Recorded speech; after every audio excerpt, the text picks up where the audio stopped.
going on, everybody? It's Ricky from Volnay Capital. We are excited for another Volnay Live. We have an amazing guest tonight, Cara Woodhouse of Woodhouse Interiors. She is an expert when it comes to interior design, modern design. This is going to be a must-watch episode if you are interested in asking questions about how to properly decide the direction you should take a design for a home or a project that you're working on. So throughout the entire interview, we will be collecting all of the questions that are in the comments, and we will try to get to every single one of them. And then if we don't get to them, you can always send her a DM directly. But keep sending in the questions, anything that comes up throughout the interview. We love the interaction, so keep them coming, and we'll get to all of them. Hi there. Hi. Hi. How are you? Good. How's it going? Pretty good. Hanging in there, just like everyone else, right? Yeah. Where are How you are actually you? based out of? So I'm based out of Brooklyn, New York, but Okay. I am out right now, out of the city, Yeah.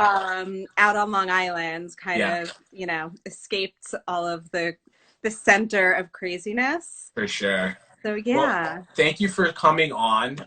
Extremely excited to hear your story and hear about all your design tips. But first Yeah. of all, can you kind of just tell us about yourself Sure. and about how you got started and kind of your story? Yeah.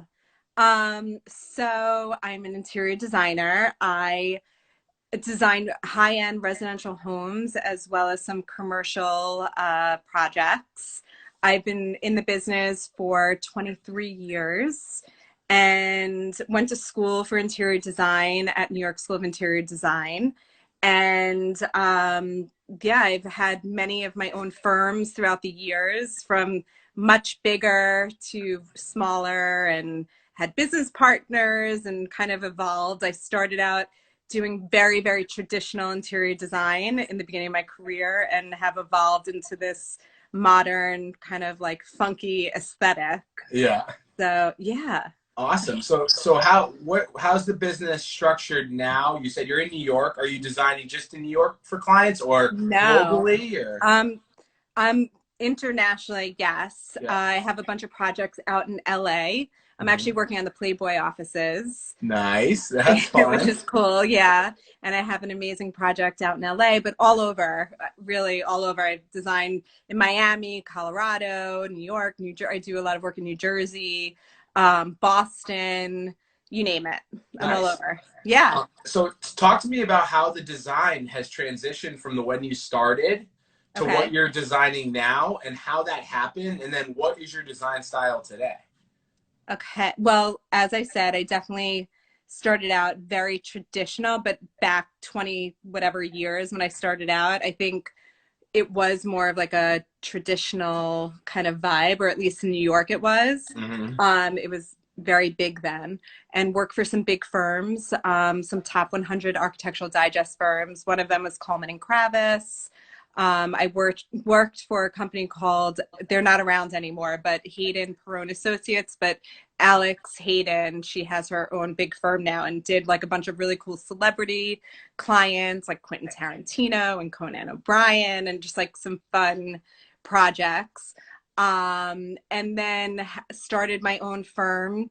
In 2004 was my first firm. It was called ZK Interiors. I had a business partner, Elizabeth Cohn, who I'm still very good friends with today. And we did a lot of really big kind of transitional projects, and then went off. I moved to London. I was dating my husband at the time, who is British. I moved to England for a bit. I lived in LA for a little bit. I've kind of like been all over, and I don't know, evolved into this modern aesthetic that I'm at now, just evolving. And, I think style changes, right? And it evolves. Yeah. So, but yeah. Nice. Talk to us about a design that you did. Do you have a favorite? Do you have something that you put together that afterwards still sticks with you? One of my favorite, I have a lot of favorites, but a couple of my favorites in the recent like years. I did this house in New Jersey, in Deal, New Jersey, this old Victorian house. And the client, fortunately, has like the most amazing taste and just did some really cool things that I loved. And one of the bathrooms that I designed has definitely been seen a lot. It has like this green tile with this Yeah. marble. That's one of my favorite projects. Also, I did a townhouse in the West Village with that drip calico wallpaper, Hmm. and I got to do that cool mirror. I don't know, I love all my projects. It's, there's always like a favorite part of each project that I work on. So, yeah. Nice. So let's kind of talk about broad design in general and what's being done right now. So what are you seeing from trends in the design space that you're loving and you think people should incorporate? And what are you seeing that people should stay away from that you think are, almost too trendy and might not hold the test of time or at least hold for, a little while? Trends. You know, right now I feel like Pierre Yovanovitch, do you know who he is? He's like a big architect. Yeah. There's like definitely this big movement I see going on in Europe that's definitely trickled into the US right now. Lots of natural woods and marbles and, you know, really like that fine artisan work, which is Hmm. definitely, I think, a trend. Yeah. And also like leather and really refined pieces, almost like very simple forms, but like very, very rich looking designs and quality, Yeah. um, which I see a lot more. What else? I think it's always things that hold out with it, staying relevant. I think always finding a really cool vintage piece that will never ever go out of style and keep on coming back in and will never get old. I think it's it's great to find cool vintage pieces to add in that you'll have forever and they'll never ever lose their style and things like that. So that's something that I recommend. And as far as trendiness that I see, um, I don't know. As far as like trends that like I see that are just not, Yeah. I don't know. I don't Well, know. let's go back. Let's go back to that. How do you find the right piece to add into a design? I'm like thinking about me as like a rookie designer here, and say I'm looking at like to add something that pops. Where do I even start, and how do I get it to tie into all the other stuff in the room? That's a good question. Well, there's so many places to look for vintage pieces, and depending on your budget too. I think a good place to start for inspiration is like a First Dibs or a Cherish to get the idea and look of things. And then if you want to save money on it, you could go to eBay or, one of those kind of places where you could always find people selling those same pieces that are on the First Dibs for a fraction of the cost. Hmm. Um, and I think that that's a good way to start and kind of seeing what you like as far as aesthetic. I think First Dibs kind of gives you such a broad range, and you could really hone in on the time, like the year of the vintage piece that you're looking for, the genre, if it's Danish, or that or an American designer like a Carl Springer or something like that, you could really hone in and see the look and style of pieces. And then you could go off and find something similar for a lower cost, like an eBay, or sometimes you could find it, randomly if you start Googling, Yeah. what you're looking for pieces, things will pop up. There are a bunch of vintage dealers too that are a fraction of the cost. So yeah, Nice. What about reupholstering like old furniture and stuff? Is that something you recommend to bring something new old back to life? definitely. That's also a cool way of making it your own and really like funking up a piece, Yeah. or making it more luxurious. Like you could find a really old, like, nasty, like upholstered chair and then throw a velvet on it in a cool color. I Yeah. mean, that'll be like a main feature in any space, Yeah. you know? Yeah, so looking at your designs on your page, you are amazing at mixing in pops of color. And I think some people struggle with how to do that in a way that it ties into everything else going on and have it not look out of place. And so how do you do that? What's the trick of a pop of color? Yet I like to do things sometimes like a little unexpected, you know, Okay. um, where you wouldn't expect mixing a color in or throwing a color in. I also recommend when you work with color and pops of color because it's something that people can get sick of very easily. So I recommend sometimes people who are afraid of it to keep the base of the design very neutral and then accessorize with pops of colors. So like bring it in the pillows, which you could exchange, won't cost you an arm and a leg like a sofa or, you know, a chair. You could do it in a lamp or a lampshade or even just beautiful books on a coffee table that are in amazing colors Yeah. or, you know, accessories, bowls, dishes, things like that that you place around. You could also do it with flowers, you know, everything like that. So there's many ways of definitely, you know, adding color to a space, you know, that aren't the obvious, like throwing a major color on a wall or on a major piece of furniture. There's Yeah. ways of getting that look and not being married to it forever. Yeah. So everyone, just so you guys remember, so her Instagram is Cara Woodhouse Interiors. I highly recommend if you want to see the use of a pop of color, go check out her page. Amazing. So to make sure to go check that out. So here's a question we get all the time Yeah. is how do you even start with the color palette for a design standpoint? So let's start at the base level. You're looking at a space, say a living room or bedroom, and you say, you know, when you're building that design palette and the color palette, how do you even start? Where's the first decision? Well, so many different factors come into that. So who, you know, am I designing for myself? Are you designing for yourself? Are you designing for a client? So obviously with the client, they definitely, I would say majority of the time, they have colors that they like or don't like. Some people are afraid of patterns, some people are afraid of color and things like that. I like to give clients, you know, what they like, but I also like to expose them and show them different things that maybe they wouldn't normally go for.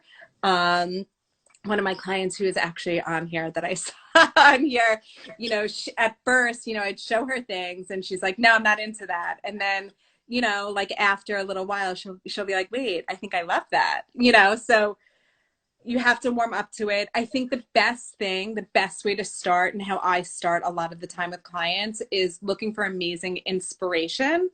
So going on Pinterest, Pinterest is huge. Instagram is amazing for inspiration. Get some ideas, get some feels that you love, or maybe you've traveled somewhere and you like the feeling of something. Get inspired by something. Um, I'm actually designing my own home right now. And it's funny doing it for myself versus doing it for a client is way harder, Yeah. obviously. Um, but you know, I start with inspiration to answer your question. And then what I start doing is pulling together a scheme, which consists of pulling fabrics, pulling rugs. Definitely, I love textures. I think texture is hugely important.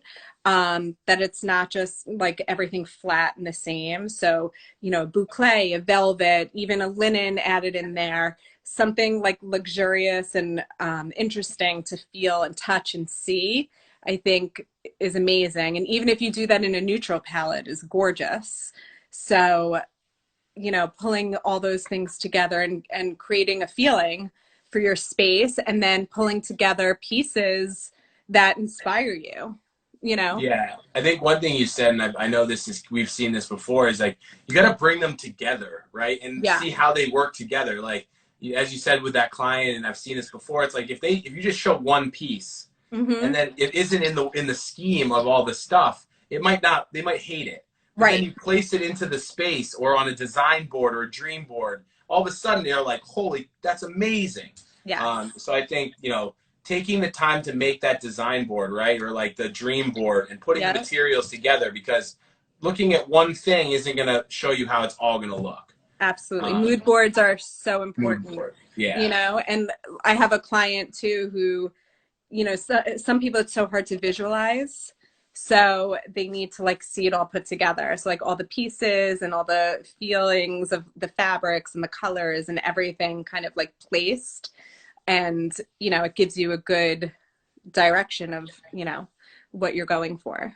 Great. So we're going to, everybody on here, so keep sending in questions. We're keeping track of all of them. We'll answer all the questions at the end. So keep sending them. Comment with questions. We'll get to them. So we're going to play a little game right now. We call it This or That. And so I'm going to ask you, give you two different items. You're going to either just say one or the other, and you can elaborate if you want. Okay. So first one is a commercial design or a residential design. Residential. Okay. Do you want to know why? Yeah, why? Listen, there are some gorgeous commercial spaces, beautiful, especially hotels. And it'd be fun one day to design a hotel, which I haven't done yet. But residential, I just feel like there's more creativity there for me personally. And you're dealing one-on-one with a client, and you don't have so many people involved, because I've worked on obviously some commercial projects and you've like a team of people and there's so many opinions and, you know, everything kind of chiming in. So I don't know, I think residential for me is definitely, I think, more I don't know, creative. Nice. So yeah. Next up, feature wall, painted or wallpapered? So I don't usually go for feature walls. Okay. I always say, like, if you do one wall, it looks like you didn't have enough money to like do the whole space. Yeah. But the only time I could do that, I think it's okay to do a feature wall, is if you do some kind of cool mural where it's like meant to be on one wall. Right. So yeah. so I'm gonna go with wallpaper, but mural. Cool. Okay.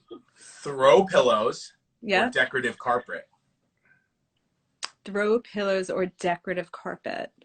That's a tough one because I love them both. I know you would. Oh my God. Well, I think Ooh, pressure's on. my I God. hear the I hear the throw pillows in the back. I know. I don't know. I feel like maybe I'm gonna go for the throw pillows. Yeah. Surprisingly, even though you need a gorgeous rug to keep your feet warm, and finish the space. But I don't know. I'm gonna go with decorative pillows. Yeah, I think, and that's one thing I saw in your designs is like that decorative carpet or rug, the rug to finish the design. I think is so missed by just 90% of people in their own homes. Yeah, they pick everything else, and then they put the coffee table. Even in my own house, we just threw the coffee table down, and it's missing that additional rug or carpet. And I feel like a rug really does pull the entire space together. Yeah. But the other thing with rugs is that they're very expensive, and people are so confused by rugs, like what pattern, what style, what genre, what material. So it gets people get a little overwhelmed by that. Yeah. This was a very broad one. Okay. More or less? Less. I'm gonna go with less. So less is more. Less is more, always. Okay. I like live by that motto, actually. Yeah, I can tell. You look at your designs, and everybody, make sure you go check them out. You can see it doesn't take a ton of stuff if it's the right stuff. Exactly. So, all right.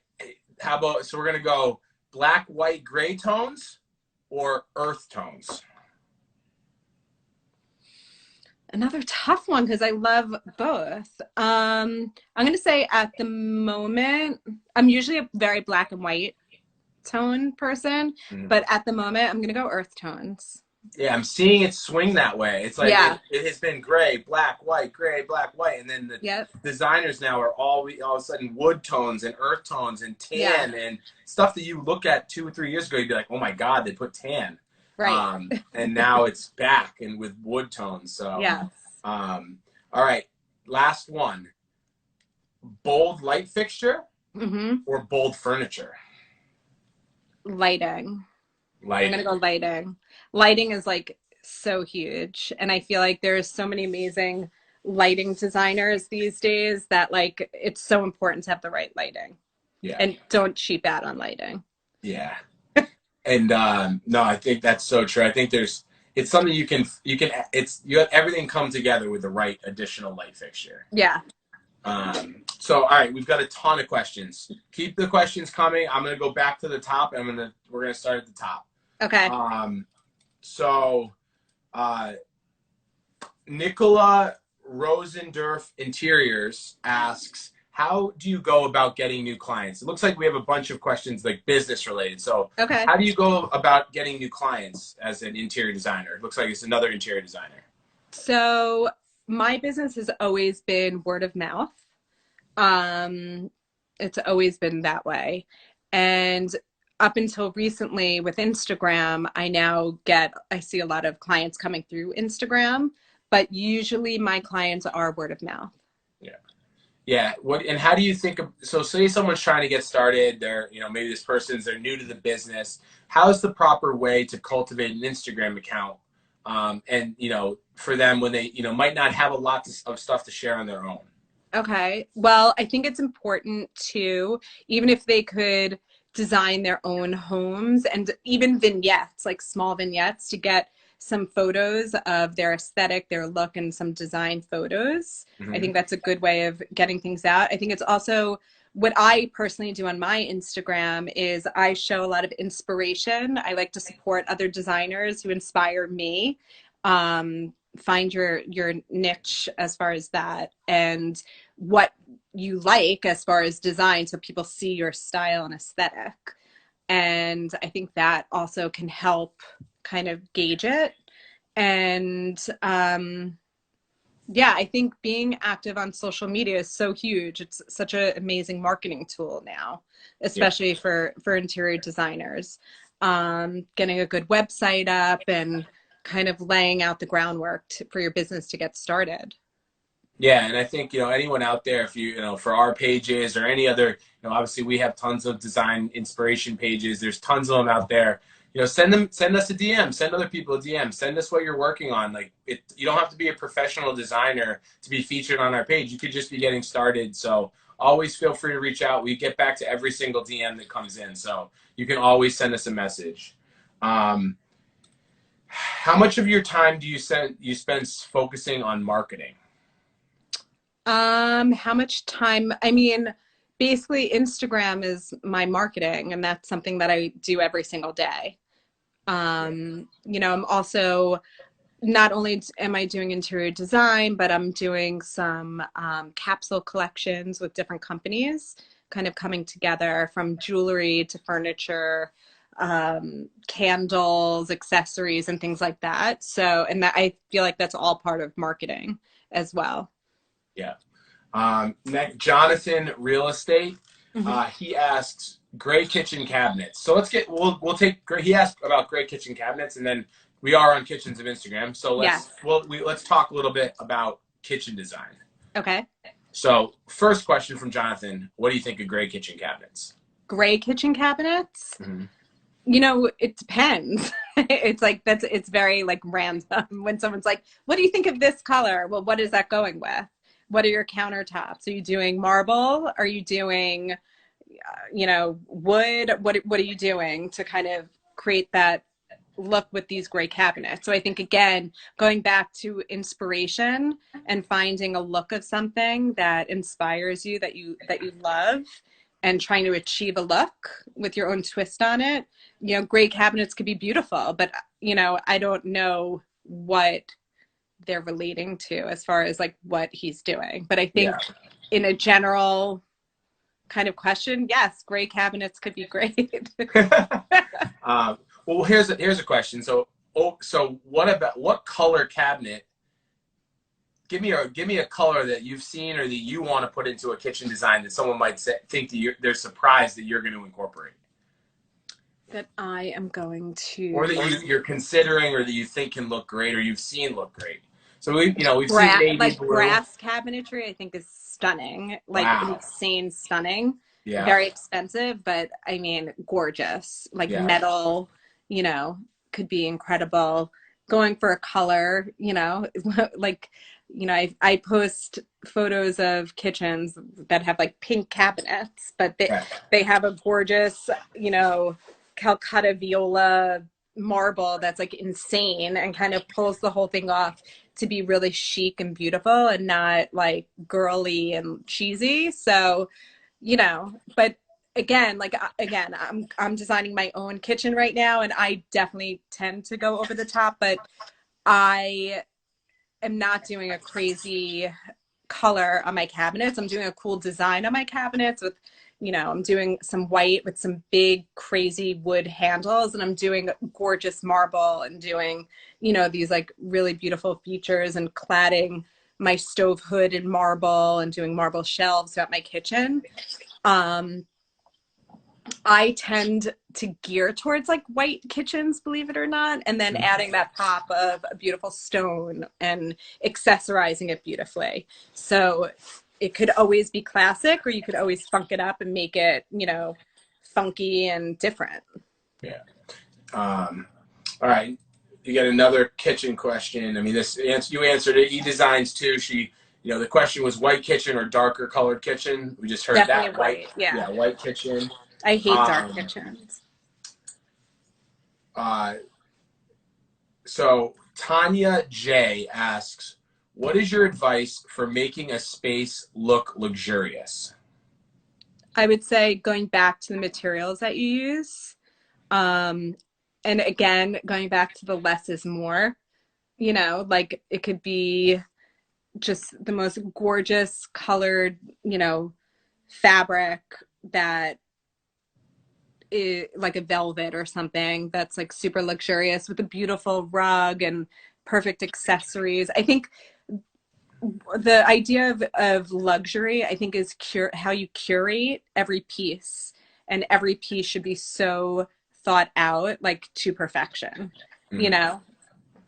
And it nice. doesn't have to, you don't have to spend, so much money. They just have to be the right pieces. And I think quality, and there are companies that are not expensive that you could find quality pieces, and kind of figuring that out. Um, like CB2 is doing an amazing job with some really cool pieces that look very luxurious, and you could mix it. I think mixing also high and low is like a great thing to do, where you invest in, one or two amazing pieces and then go for the less expensive, but they look luxurious. Nice. Um, we've got this actually ties back into the kitchen. So we've got Cabins and Quadsley asks, I have an all white kitchen. How do I add pops of color? Accessories. Dishes, accessories, bar stools could have a pop of color. If you have an area that you could do that, or a breakfast nook, window treatment, you could also add something with a bit of color. Yeah. Um, so this is back to the more of a business question. So when you were starting out as a designer, how is it best to go about pricing? I struggle with the amount I should be charging and how I should work that out with my clients. So this is a huge thing, and I talk about this with other designers. I do some mentoring with other designers because I've been doing this for a long time. There's so many different ways to structure your business plan. There's flat fees, there's hourly.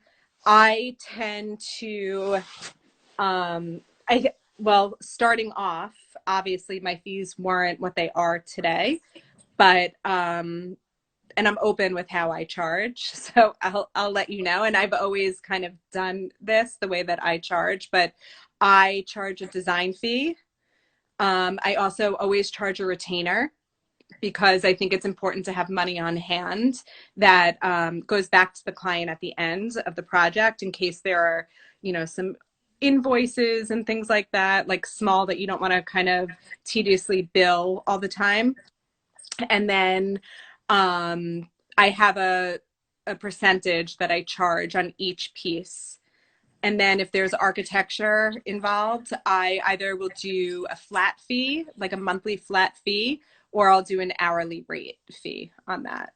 But I think you need to look in your area, because I think like a New York designer versus someone who's designing, I don't know, in like Mississippi, I don't know, like somewhere else, I think that the prices do vary. You know, Yes. like talking to clients that are in Philadelphia, their pricing is very different than New York. So I think you need to kind of ask, you know, a lot of people randomly reach out, like, I'm starting a business, will you help me? And maybe a lot of designers aren't as open as me, you know, giving advice. But I always say, like, I wish I had somebody that I could go to when I was starting out to ask questions. And you know, I think asking around, ask designers, see if they'll be open, and say you're starting out, I would love some advice, and see what they say. Yeah, I think too, right? As your business is getting started, you know, you're not locked into that first price, right? Your Yeah, business is you're a rookie, you're getting started. Your price is going to be set by your experience. So definitely. price with what gets you that first couple clients, and then as your pipeline fills with clients, your price begins to increase, just Yeah, like any other business. I think absolutely. architects, same thing. They start with a low price. Next thing you know, 10 years you're working with them, they're charging 5 times as much. It's because everyone wants to use them. So Yeah, I think don't be. I think I've had people in my career where they try to price crazy high right off the bat, and I ask, well, why? What was your experience? Show me why this is the value. If it's of there, course. I'll Of pay you. course. And then sometimes they don't have it, and it just starts the relationship off very poorly. Um, so next up, Jennifer Stone asks, kitchen floors, wood or tile? I know tile is definitely more practical, but I prefer wood. Yeah. Yeah, I think the idea of it's great. Sometimes tile can work well, but there's something about the whole flow of one floor. Yeah. Um, I think it's also warmer on your feet, like, and you're in the kitchen the most out of any other room in your house. yeah. So I don't know. I just think it's like a little warmer, and I love the look of it. Um, Dev Dev asks, is it still a thing to add decor to the top of your kitchen cabinets? Any ideas? Oh God. Well, I'm gonna go with this. I usually always do cabinets all the way to the ceiling, because I always say it's a dust collector if it's not. But no, I'm not really into decorating above a cabinet. Yeah. Yeah, I think if you're doing your kitchen, guys, it is not that much more, especially if you're going with stock cabinetry, to get 15-inch additional upper cabinets to take you to the ceiling with a double crown molding. Spend the extra money on a row of 15-inch cabinets to get you to the ceiling.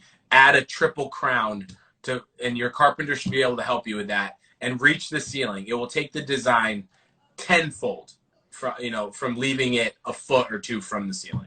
I think it Um, also adds height to the space. You yeah. know, like even window treatments, when you do curtains and they go all the way up to the ceiling versus, you know, coming down, it always heightens the look of the space in the room. So, you know, and people always say, well, I'll never use those cabinets and I can't reach them. And but like you wind up putting stuff in there that, you know, those things that you don't use except for like once or twice a year for like a holiday or something like that. But I think I don't know, I like it. Yeah, they fill up. They do. Uh, um, next up, so eDesigns 2 asks, what programs do you use to design your projects?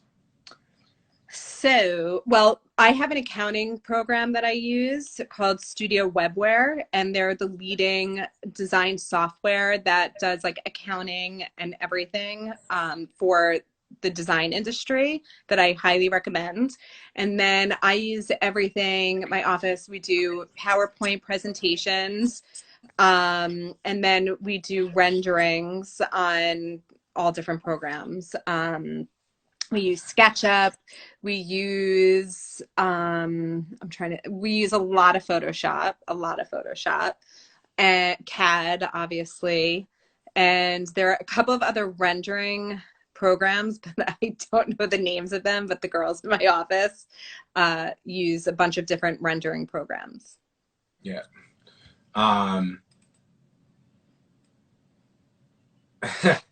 Is this an inside? SSL716 asked, did you have any fun dreams last night? That's my client who I absolutely love. But my son, Lennon, my 4-year-old, like I always film him telling me about his dreams, and it's hilarious. He's the funniest thing. Uh, um,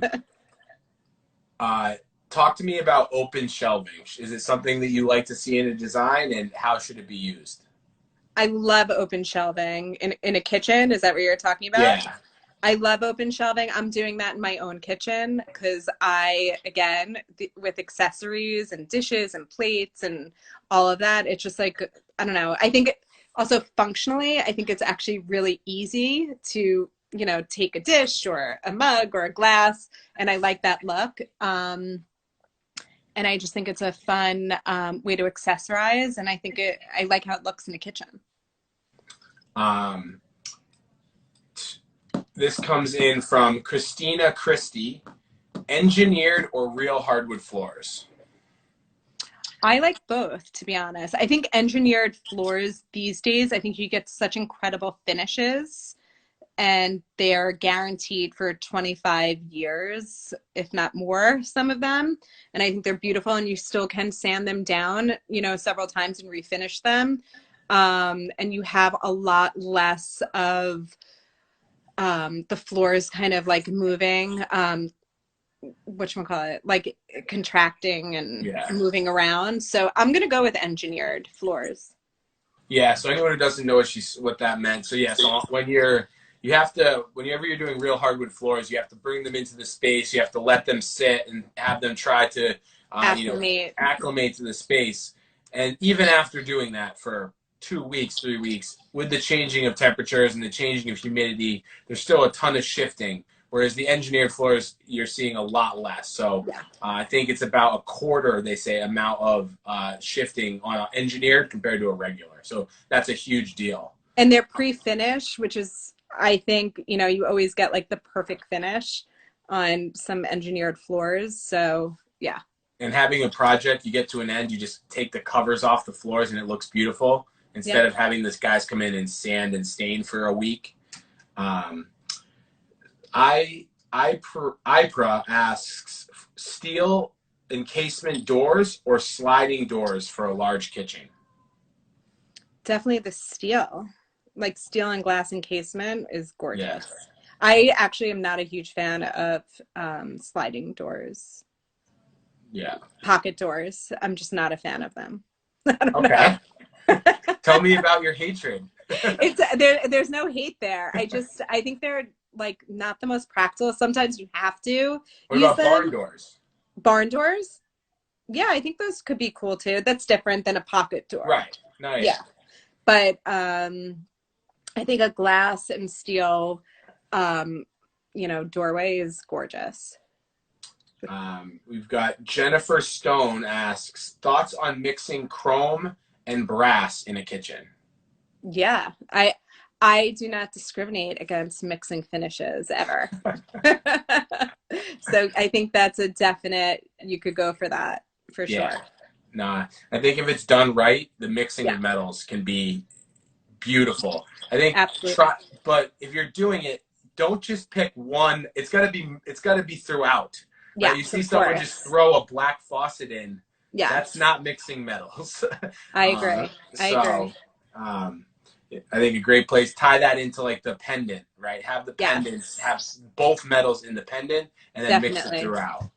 I think we got a couple more that came in. Yeah, this was a good one. I always debate on this one. Interior doors, white or go with a dark color? White. Yeah.